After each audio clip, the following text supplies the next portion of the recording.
भूख कम लगती है, और जब दूर होता है तो भूख ज्यादा लगती है। इसलिए हुजूर और सहाबा पेट से पत्थर बांध लेते थे ताकि भूख का एहसास ज्यादा ना हो।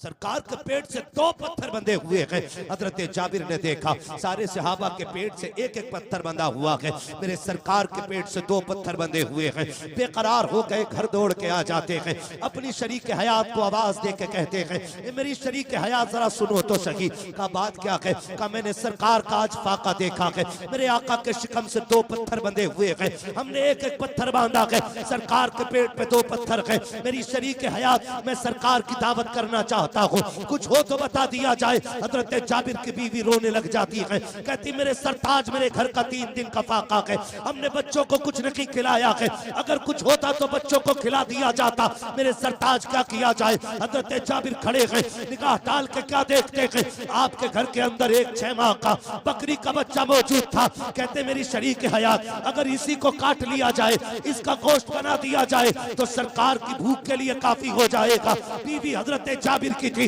सहाबिया थी, अर्ज करती है मेरे सरताज, अगर आप ये चाहते हैं तो बहुत अच्छा फैसला है, चाहिए मैं इसका इंतजाम करती हूँ, आप जाकर सरकार की दावत कर दीजिए। तवज्जो है सारे लोगों, थके नहीं है ना? चलूं थोड़ा सा आगे। मेरे हुजूर हैं, हुजूर के एक सहाबी हैं हजरत जाबिर बिन अब्दुल्लाह, ये हुजूर के सहाबी हैं और हुजूर के बड़े चहीते सहाबी हैं हजरत जाबिर रज़ी अल्लाह तआला। इतने चहीते सहाबी हैं कि मुस्तफा बड़ा प्यार करते हैं इनसे। जब आपके हजरत जाबिर के वालिद एक जंग में शहीद हो गए ना, एक जंग में शहीद हो गए, तो ये हुजूर की बारगाह में आए। हुजूर ने कहा जाबिर क्या हाल है? अर्ज करते हैं सरकार आज मैं यतीम हो गया हूं। मेरे नबी ने फरमाया जाबिर तू यतीम नहीं है, आज से ना तू यतीम नहीं है, मैं तेरे साथ खड़ा हूं, ये नबी ने कहा। और फिर जब बेकरार हुए तो जाबिर कहते हैं या रसूल अल्लाह मेरे वालिद का हाल बताएं। सरकार ने फरमाया जब जाबिर शहीद होकर रब की बारगाह में पहुंचे ना तुम्हारे वालिद अब्दुल्ला, तो रब ने पूछा क्या चाहते हो? उन्होंने कहा मालिक फिर जिंदगी दे, फिर तेरे नाम पे शहीद होना चाहता हूं। तसल्ली मिल गई उनको। यही हजरत जाबिर है।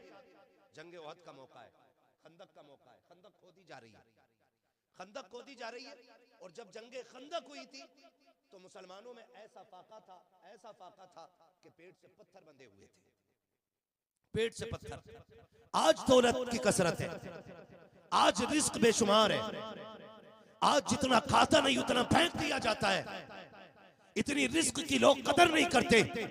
इस्लाम इस मुश्किल से दौर से गुजरा है कि पेट से पत्थर बंधे हुए।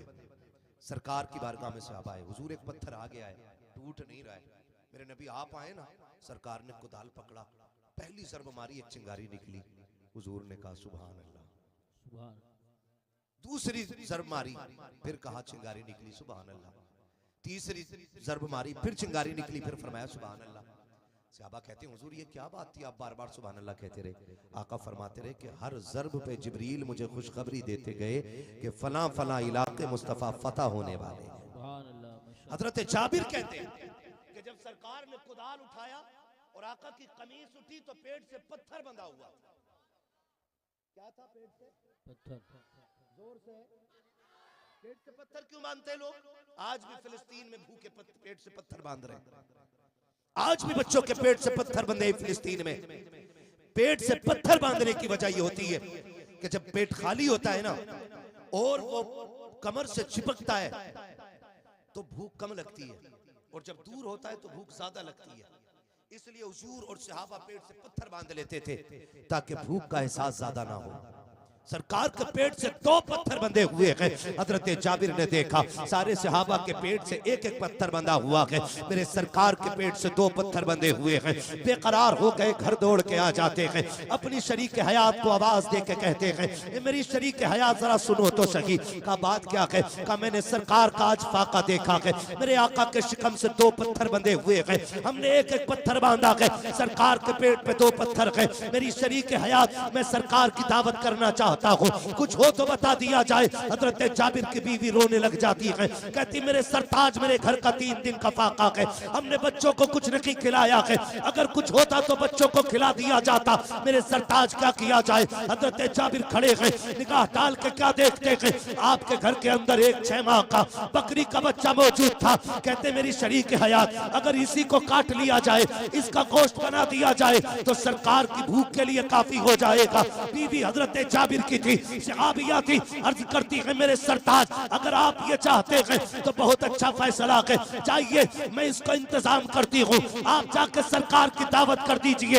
हजरत जाबिर ने बच्चे को ज़िबा किया के गोश्त बनाया, तोड़े तोड़े सरकार की बारगाह में आते हैं, अर्ज करते हैं मेरे सरकार आपकी दावत आज मेरे घर पे है। जैसी हजरत जाबिर ने इतना कहा है, मुस्तफा ने सर उठाया है और जिधर जिधर लोग गड्ढे खोद रखे थे, खंदक खोदने वाली जमात की तरफ मेरे आका ने देख के कहा था मेरे सहाबा तुम्हारी भी दावत है, मेरे सहाबा तुम्हारी भी दावत है, मेरे सहाबा तुम्हारी भी दावत है। जब सरकार ने दावत की तो 1-2 की न की 1500 की दावत हो जा रही है। और जमा का बकरी का बच्चा है, हजरत जाबिर कभी हुजूर को देख रखे हैं, कभी उन लोगों को देख रखे हैं जिनकी दावत कर दी गई है, तोड़े तोड़े घर आए, का शरीक हयात गजब हो गया है, का क्या हुआ, का मैंने आका की दावत की थी, सरकार ने 1500 सहाबा की दावत कर दी है, अब क्या होगा।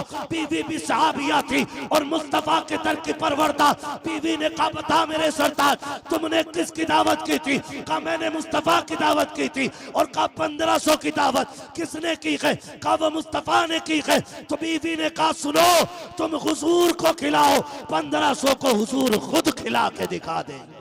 माशाअल्लाह, नारे तकबीर, नारे रिसालत, नारे गौसियत, मसलके आला हजरत मुफ्ती हम्माद रजा साहिब क़िबला, सीरत मुस्तफ़ा कॉन्फ्रेंस। सुभान अल्लाह, सुभान अल्लाह, माशाअल्लाह। अर्ज करती मेरे सरताज जिनकी दावत आपने की आप उनकी फिक्र करें, और जिनकी दावत हुजूर ने की है उनका इंतजाम हुजूर कर देंगे। जाइए बेफिक्री से सरकार को बुला लाइए। अब देखें वो सरकार को बुलाने आए, हुजूर खाना तैयार है, सरकार ने फरमाया सारे चलो जाबिर के घर दावत हो गई है। सुभान अल्लाह। सारे सहाबा आ गए। हजरत जाबिर का घर इतना बड़ा था कि उसमें 10 लोगों से ज्यादा नहीं आ सकते थे, एक वक्त में एक साथ में 10 लोगों से ज्यादा नहीं आ सकते थे। मेरे हुजूर 1500 को लेके गए। बाज मुफस्सिरीन ने लिखा है हुजूर जिधर निकाह डालते थे दीवार पीछे हटती चली जाती थी। सुभान अल्लाह, माशाअल्लाह। 1500 हजरत जाबिर के 10 घर 10 लोगों के हिस्से के मकान में आ गए। हाँ, और फिर हुजूर ने फरमाया सुनो जाबिर बीवी से कह देना जब तक मैं ना आ जाऊं रोटी ना बनाए, आटा गूंद के रख ले, और जब तक मैं ना कहूं खाना शुरू न किया जाए। हुजूर 1500 सहाबा को लेकर के आए, अंदर आए। सरकार ने फरमाया कहाँ है बच्ची मेरी। बीवी ने हजरत जाबिर की कहा आए सरकार। हुजूर किचन में तशरीफ लाए, कहा वो गोश्त की तरह जो बनाया है। हुजूर ने हांडी का मुंह खोला, लुआब डाला, फरमाया खिलाते रहो खत्म नहीं होने वाला है।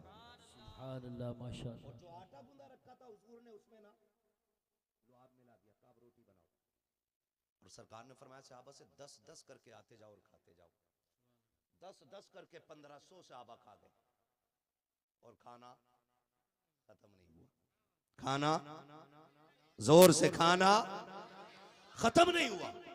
10-10 करके सहाबा खा के जा रहे हैं और खाना खत्म नहीं हो रहा। फिर जब सब खा चुके हजरत जाबिर अर्ज करते हुजूर आप खा लें, अब आप खा लें। मेरे आका ने फरमाया ना, सुनो जाबिर हम सब मिलके साथ खाएंगे। सुभान अल्लाह, माशाअल्लाह। हम सब मिलके साथ खाएंगे। हजरत जाबिर ने दस्तरखान लगवा दिया। आका फरमाते हैं जाबिर बच्चे भी तो हैं दो, वो किधर है। सुने जरा गौर से, जाबिर बच्चे भी तो थे दो, वो किधर है। हुजूर कहीं बाहर होंगे नजर नहीं आ रहे। और हजरत जाबिर को पता ही नहीं था कि दोनों बच्चे इंतकाल कर चुके। बीवी हो तो ऐसी हो। इधर हजरत जाबिर हुजूर को बुलाने निकले, उधर दोनों बच्चों का इंतकाल। जाबिर गए, बीवी हुजूर कह रहे हैं कि बच्चे किधर हैं। तो कहें आप अर्ज कर देना जाके हुजूर से कि आप खाएं, बच्चे खा लेंगे। हुजूर बच्चे नहीं आ सकते, सो रहे बच्चे। तो हुजूर ने दस्तरखान समेटते हुए कहा कि फिर हम तभी खाएंगे जब बच्चे साथ होंगे। सुभान अल्लाह, माशाअल्लाह। क्या फरमाया मेरे नबी ने? हम तभी खाएंगे जब बच्चे साथ होंगे। हजरत जाबिर आके कहते मेरी शरीक हयात करना क्या है?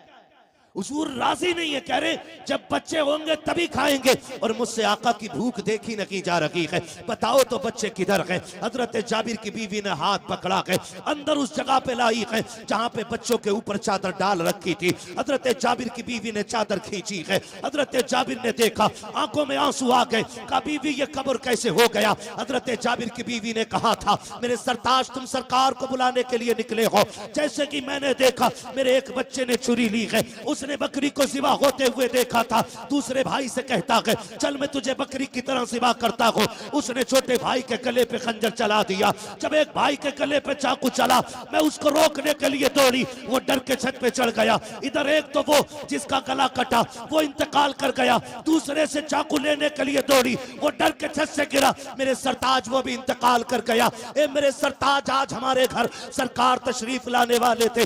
आप भी जानते हो पड़ोस में यहूदी रहते हैं, अगर हम अपने बच्चों की मौत का ऐलान कर देते हमारे घर में मातम होता, यहूदियों को हंसने का मौका मिल जाता। लो जी इनके घर में नबी आए हैं और सबको रुला के गए हैं। कहा मेरे सरताज मैं ये भी नहीं चाहती मेरे नबी के आने पे कोई उंगलियां उठा सके। मैंने बच्चों की मौत को राज इसलिए रखा था ताकि सरकार की दावत पे कोई फर्क न पड़ने पाए। हजरत जाबिर कहते हैं खातून सब्र से काम ले, वो आया है जो रुलाने के लिए नहीं जमाने को हंसा। सुभान अल्लाह, माशाअल्लाह। नारे तकबीर, नारे रिसालत, नारे गौसियत, मसलके आला हजरत, उलमाए अहले सुन्नत। हजरत जाबिर कहते हैं सरकार बच्चे खत्म हो गए। हुजूर ने फरमाया क्या हुआ? हुजूर एक ने गला काट लिया, एक छत से गिर गया। मेरे नबी फरमाते हैं किधर है? हुजूर उठे, वहां आए जहां पे बच्चे लेटे हुए थे, और आका करीम ने ना बाजू पकड़ के दोनों का हिला के कहा सुनो हम आ गए हैं, चलो साथ खाना खाएंगे। हम आ गए हैं, चलो साथ खाना खाएंगे। मुअर्रिखीन ने लिखा बच्चे गर्द झाड़ते हुए उठ के खड़े हो जाते हैं और मुस्तफा के साथ खाने में बैठे। जब खाना खा चुके आका बच्चों का चेहरा देख रहे हैं, हुजूर कह रहे हैं उदास हो, क्या हो गया? बच्चे कहते सरकार हमारा एक ही बकरी का बच्चा था और कोई खिलौना भी नहीं था, अब वो नहीं रहा। हुजूर ने सारी हड्डियां इकट्ठा की और फरमाया कुम बेइज़्निल्लाह, बकरी का बच्चा भी उठ के खड़ा हो जाता है। बरेली से आवाज आती कौन देता है देने को मुंह चाहिए, देने वाला है सच्चा, हमारा नबी, देने वाला है सच्चा, देने वाला है सच्चा हमारा नबी। सरकार ने बच्चा भी जिंदा कर दिया और उनके अपने बच्चे भी जिंदे कर दिए। लोग बात करते हैं कि हजरत ईसा की ठोकर से मुर्दे जिंदा होते थे, देख मेरे नबी ने मुर्दा जाबिर के बच्चे जिंदा कर दिए हैं। बेशक है ना भाई? बरेली वाले ने कहा जिनके तलवों का धोबन है आबे हयात है वो जाने मसीहा, हमारा है वो जाने मसीहा हमारा नबी। ये मेरे सरकार की शान है। सरकार किसी को उदास देख ही नहीं सकते, देख ही नहीं सकते किसी को उदास मेरे सरकार। और खुदा की कसम ये शान अल्लाह ने हुजूर ही को अता फरमाई, बेशक ये सिर्फ हुजूर को अता फरमाई है। एक दिन ना हजरत अली आए, वो घर उदास होकर बैठ गए। तवज्जो है, थके नहीं है ना? हाँ, आपको थकना भी नहीं चाहिए, थकना मुझे है, आपको बिल्कुल बेदार रहना है क्योंकि अजमत भाई को सुनना है। तवज्जो कीजिएगा। हजरत अली आए और गर्दन झुका के अपने घर में बैठ गए। सारे सुने मेरी बात, अपने घर में गर्दन झुका के बैठे। बीवी वो होती है जो शोहर को न दुख दे न दुख में रहने दे। अच्छी बीवी वो होती है जो शोहर को न दुख दे और न दुख में रहने दे। हजरत अली की गर्दन झुकी हुई है। खातून जन्नत आ गई मेरे सरताज, क्या बात है, उदास लग रहे हैं? हजरत अली कहते हैं फातिमा आज ना उस्मान ने हुजूर की दावत की थी, काश हमारे पास भी दौलत होती हम भी हुजूर को दावत खिलाते। खातून जन्नत देख रही हैं। हजरत अली कहने काश हमारे पास भी दौलत होती हम भी खिलाते। और हजरत उस्मान हजरत अली के साड़ू हैं।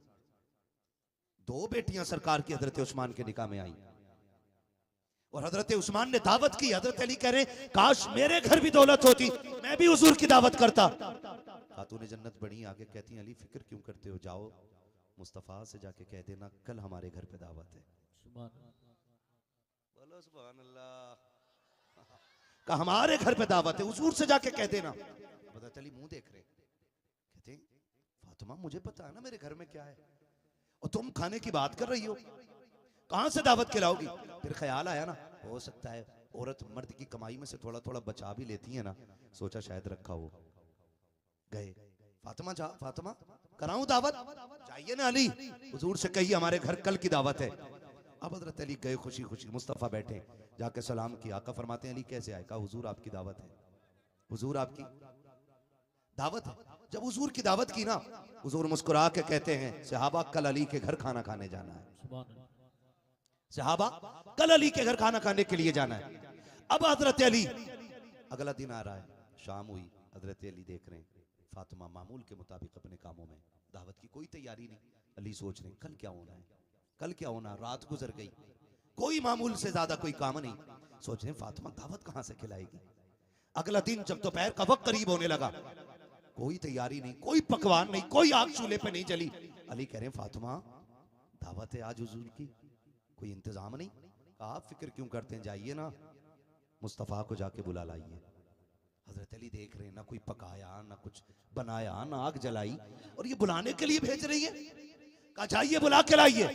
हजरत अली उठे, मुस्तफ़ा को लेने के लिए आ जाते हैं। जैसे हजरत अली घर से निकले हैं, खातून जन्नत सैयदा तैयबा ताहिरा आबिदा जाहिदा तकिया नकिया ज़किया राकिया कारिया साजिदा आलिमा फाजिला हाफिजा सैयदा कायनात खातून जन्नत सैयदा फातिमा ज़हरा रज़ी अल्लाह तआला अन्हा इधर अली निकले हैं, उधर मुसल्ला उठा लेती है। 2 रकात नमाज अदा करने के बाद चोली फैला के कहती है ए परवरदिगार आलम, आज तक फातिमा तेरी बारगाह में जो सुजूद नियाज लुटाती रखी है, आज उसकी कीमत अदा फरमा दे, आज उसका मोल दे दे। मेरे परवरदिगार मुझसे शोहर की उदासी नहीं देखी गई, मैंने तेरे महबूब की दावत कर दी है। ए मेरे परवरदिगार आज अली की इज्जत भी बचा ले, नबी की बेटी की भी इज्जत बचा ले।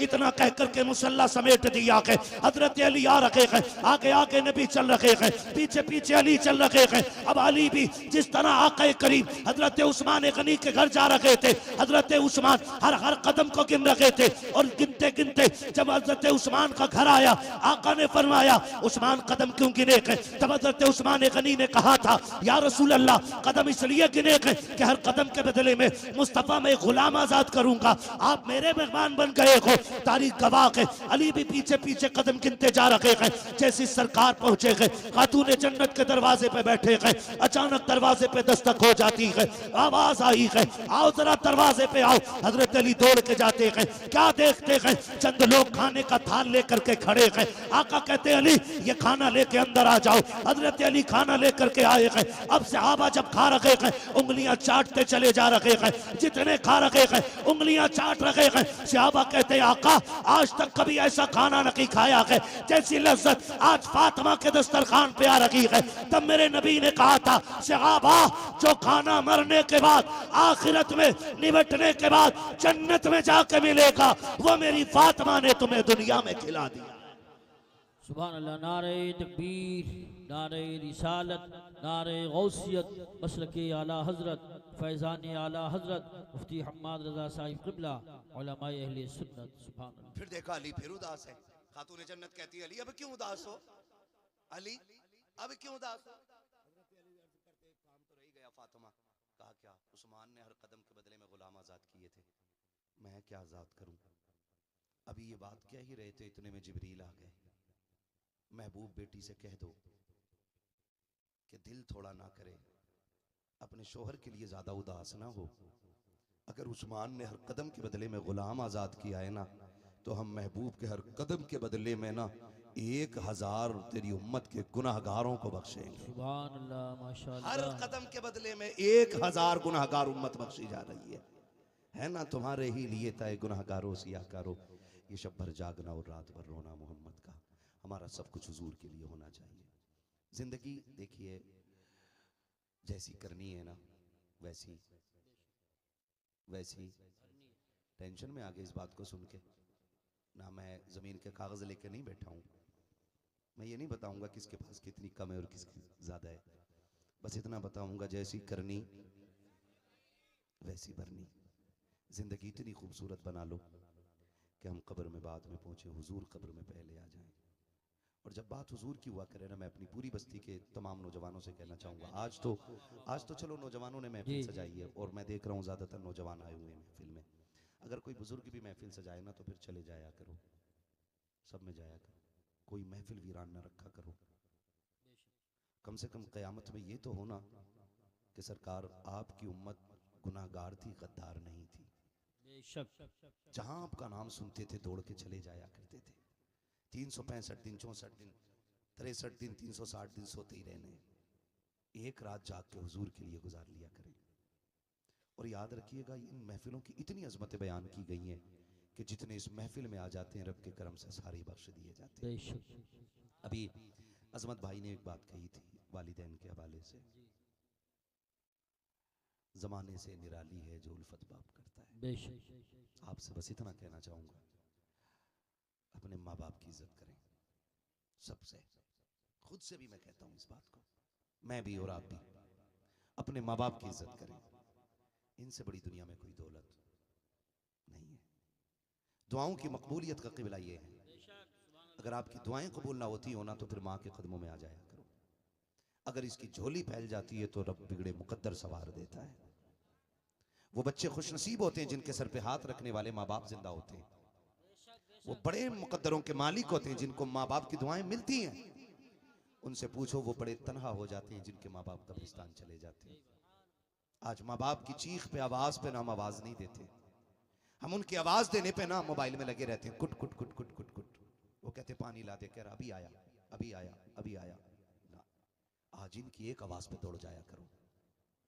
अगर ये कब्रिस्तान चले गए तो तुम चीख चीख के मर जाओगे, इनकी आवाज कब्र से बाहर नहीं सुन पाओगे।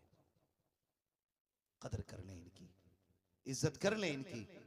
याद रखिएगा माँ बाप जिंदा होते हैं ना तो बच्चे ईद के दिन 2 रकात पढ़ के घर आया करते हैं, और अगर माँ बाप मर जाते हैं तो 2 रकात पढ़ के बच्चे कब्रिस्तान जाते हैं।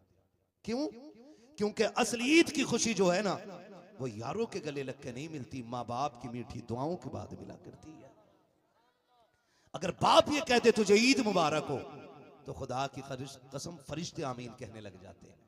माँ माथा चूम के कह दे भलाओ तेरा, तुझे किसी की नजर न लग जाए, खुदा की कसम फरिश्ते बलाएं लेने लग जाते हैं।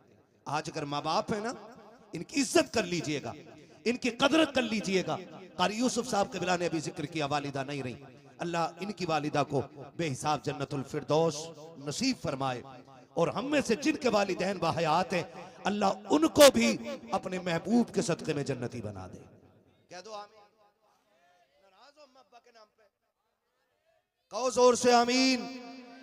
कह रहा मैं अपने अब्बा के पास ना बैठूंगा। क्यों? कह रहा फैसला ही सही ना करा। आजमत भाई ऐसे ही कहते हैं, फैसला ही सही ना करा मेरे अब्बा ने। क्यों? कि मेरे भैया को इतनी दे दी, मुझे इतनी कम दी है। सुन, वो तुझे बिल्कुल भी ना देना तो तुझे हक नहीं है कि तू ये कह सके मेरे बाप ने फैसला सही नहीं किया। बाप सिर्फ जमीन का मालिक नहीं, तेरी खाल का भी मालिक है, तेरे बाल का भी मालिक है, तेरे खून के कतरे कतरे का मालिक बाप होता है। तू होता कौन है ये कहने वाला कि मेरे बाप ने गलत फैसला किया है। और सुन, अगर तुझे लगता है ना इंसाफ ना भी हुआ है, गर्दन झुका के ना तस्लीम कर ले, खुदा उसकी मर्जी से लेने में तुझे इतना देगा कि तेरी 7 पुश्तों से खाया नहीं जाएगा। मगर शर्त यह है कि बाप के फैसले को दुरुस्त माना जाए। मानेंगे इंशाअल्लाह? मानेंगे इंशाअल्लाह? हाँ जी, वालिदैन जो फैसला कर दें उसे तस्लीम कर लिया करो, उनकी इज्जत किया करो, उनकी कदर किया करो। और एक बात, आखिरी बात, देखिए जाना तो सभी को है, कभी बाप पहले चला जाता है और कभी, बोले कभी, आप क्यों नहीं बोल रहे? टेंशन में आ गया। कभी बाप पहले चला जाता और कभी, असल में ये पाइप ही बहुत गलत जगह आ गया है।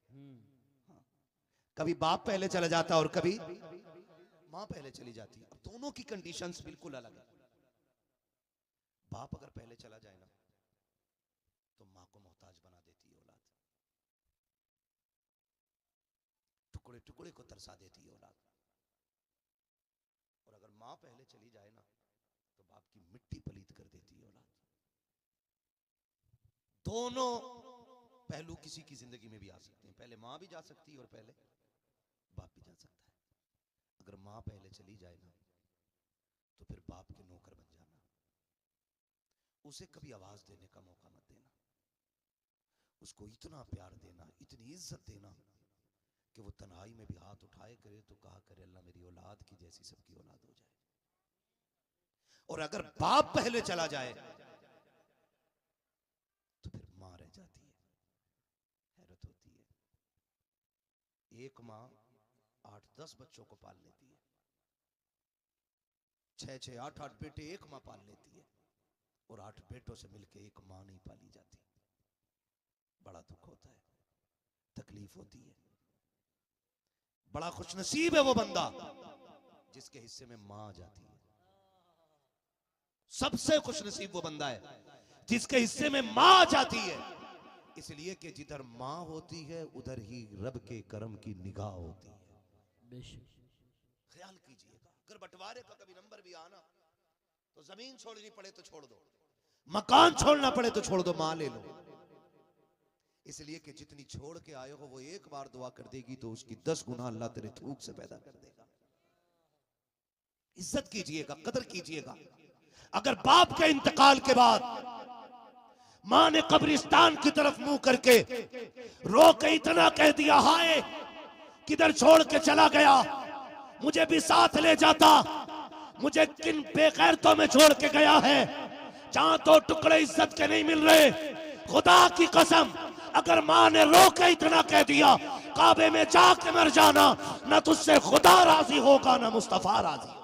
बेशक बेशक बेशक। ख्याल करना मां की आंख में आंसू ना आने पाए बाप के इंतकाल के बाद, मां रो के ये ना कहने पाए हाय किधर जाके तू मुझे छोड़ के बस गया, मुझे कहां छोड़ के चला गया।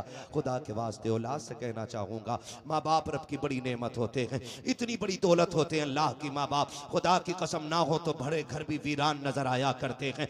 एक चारपाई मेरे दादा की उठी थी एक बरामदे के अंदर से, आज तक वो जगह खाली नजर आती है। तब पता चलता कि बड़े बूढ़ों की कदर क्या होती है। आज बड़ी आसानी से चारपाई इधर से उधर कर देते हो और ख्याल ये रखते हो कि ये चारपाई हट जाएगी तो 2 कमरों का मालिक हो जाऊंगा, 3 कमरों का मालिक हो जाऊंगा, 4 कमरों का मालिक हो जाऊंगा। खुदा की कसम जिस दिन इस बाप की चारपाई उठ गई, माँ की चारपाई उठ गई, भले तेरा सहन तो चौड़ा हो जाएगा, चारपाई की जगह तो बढ़ जाएगी, लेकिन तुझे अपना घर कब्रिस्तान नजर आएगा। इसलिए कि आते जाते जो टोकते हुए डांटते हुए तुझे दुआएं दे सकता है वो माँ बाप के अलावा कोई दूसरा नहीं हो सकता। बेशक बेशक। इसलिए हर एक से गुजारिश है, हर एक से गुजारिश है अपने माँ बाप की इज्जत कर ले। करेंगे इंशाल्लाह, करेंगे इंशाल्लाह। वैसे तो अल्लाह का शुक्र है हमारे गांव में ऐसी शिकायतें नहीं मिलती हैं, अक्सर लोग माँ बाप की खिदमत करने वाले हैं। हाँ, लेकिन फिर भी एडवांस के तौर पे मैंने ये बात बता दी। लेकिन इतना तो जरूर है ना, अभी भी देखा हमने, अभी भी देखा शब बरात में हम जा रहे हैं ना तो तब भी हमारे गांव के लोग लड़के ना पटपटिया से इधर उधर निकल रहे थे। हाँ, पटपटिया से इधर उधर भागे फिर रहे थे। कोशिश कीजिएगा कि शब बरात में ना अपनी बस्ती में रहिए और अपनी मस्जिदों को आबाद रखिए। अल्लाह से तो तौबा करते रहिएगा। और मैं तो जानता हूँ कि सबसे खुशनसीब वो बंदा होता है जिसे शब बरात भी मिले, माँ बाप का साथ भी मिले। शब बरात में माँ बाप अगर दुआ दे दें बेटे को और मगफिरत की दुआ मांग लें तो अल्लाह गुनाहगार को भी जन्नती बना देता है। अल्लाह ने ये दिन दिया तो इंशाल्लाह माँ बाप के साथ अगली शब बरात में दुआ करेंगे, करेंगे इंशाल्लाह। अभी शब कद्र भी आने वाली है तो उसमें माँ बाप से दुआएं ले लेंगे। अल्लाह करीम हम सबको मुस्तफ़ा जान रहमत की तरीक़ों पे अमल की तौफीक अता फरमाए। और जिन नौजवानों ने ये महफिल सजाई है मौला करीम उन जवानों को दिन दुनी रात चौगनी तरक्की अता फरमाए। सजदे की फरमाइश अपने गांव में भी सुना ना,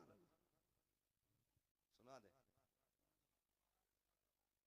बोलो जरा सुभान अल्लाह। आशिम भाई जरा इसको थोड़ा रिपीट दे दो और थोड़ी आवाज भी दे देना, बोले जरा सुभान अल्लाह। सुनो भाई बड़े बूढ़ो, कहते सुभान अल्लाह इसलिए नहीं कह रहे हो कि सब जमींदार बैठे हो, ये अलग बात है, खामोश खड़े रहते हैं, फिर भी जो लोग बड़े हैं वो बड़े रहते हैं। ऐसे असलाफ से मिलता है हमारा शजरा जिनके कदमों में कई ताज पड़े रहते हैं, है ना जी। तो बहुत बड़े लोग हो तो आप भी बोलो जरा सुभान अल्लाह।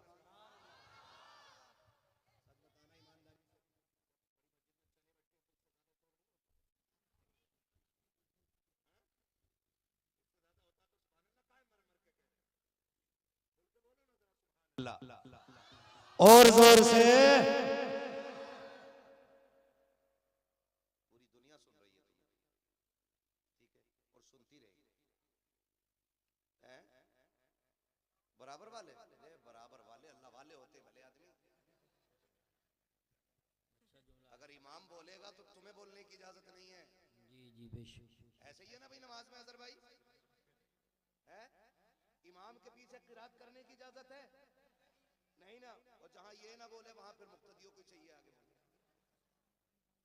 है तो फिर आप इनकी होड़ ना करें। ये बड़े लोग हैं और इनकी होड़ कभी ना किया करें। अपने बारे में सब सोचा करें। मैं अपने बारे में सोचता हूँ, आप अपने बारे में सोचें, ठीक है। बोलें जरा सुभान अल्लाह। मेरी बात सुनो बच्चों, इधर देखो मेरी तरफ। अल्लाह सलामत रखे। अगली बार अल्लाह सबको एक एक टोपी की तौफीक अता फरमाए।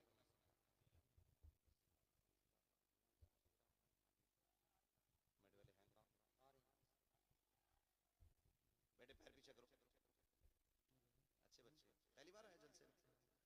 हमारे गांव के बच्चे तो बड़े मुअज्जब होते हैं। और टोपी ओढ़ के आया करो अगली बार से। टोपी होनी चाहिए कि नहीं होनी चाहिए, है ना? टोपी ओढ़ के आया करो। ऐसे ही चल देते पकौड़ी खाई और फिर आगे बैठ गया। आज तूने पहली बार टोपी ओढ़ी है शायद, इसलिए दिखा रहा कि मेरी टोपी देखो। कोशिश ये कीजिएगा कि जब भी हुजूर के नाम की महफिल सजे सारे हाजिर हुआ करें इंशाअल्लाह। और याद रखो महफिल किसी के बाप की नहीं होती है, किसी के बाप की सिर्फ रसूल पाक की होती है। भाई ये शमा चल रही है, ये लाइट है, देखे होंगे आपने गर्मियों में कीड़े आ जाते हैं ना उड़ने वाले, उन्हें पता नहीं होता है कि इसका खर्चा जो है कि खाली 4 लोगों ने किया, भाई हम जलने फ्री में क्यों जाएं। लेकिन नहीं ना, वो शमा देखते हैं और जल जाते हैं, मर जाते हैं। अंजाम यही होता है, जान दे देते हैं। उन्हें इससे मतलब नहीं किसके घर में लगी है, किसके खर्चे से चल रही है। अच्छी मिसाल। उन्हें तो मतलब यह है कि उन्हें शमा से इश्क होता है। इसी तरह जिन्हें हुजूर से इश्क है ना, इससे मतलब नहीं कि पिंडाल किसकी जमीन में लगा के और लगाया किसने है, बस हमें तो हुजूर की बातें सुनने से प्यार होना चाहिए। यही करेंगे ना इंशाअल्लाह। हाँ, और कुछ चीजें फितरत में होती हैं।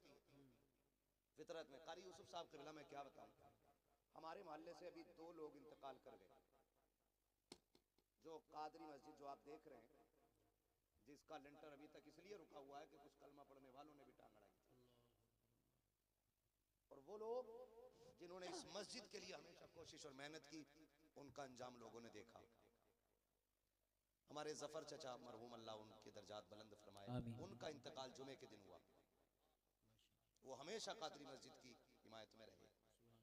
दूसरे हमारे हाजी अमीन साहब, अल्लाह उनकी कब्र पे अपनी रहमतों गुफरान की बारिशें फरमाए। बेचारे जब भी कहीं बैठते थे ना, कहते थे यारो लिंटर कब पड़ेगा, लिंटर कब पड़ेगा। एक दिन आए जोहर की नमाज पढ़ने के लिए, इसी गेट से दाखिल हुए, वुजू करने के लिए बैठे, मुंह से ब्लड आया और इंतकाल कर गए।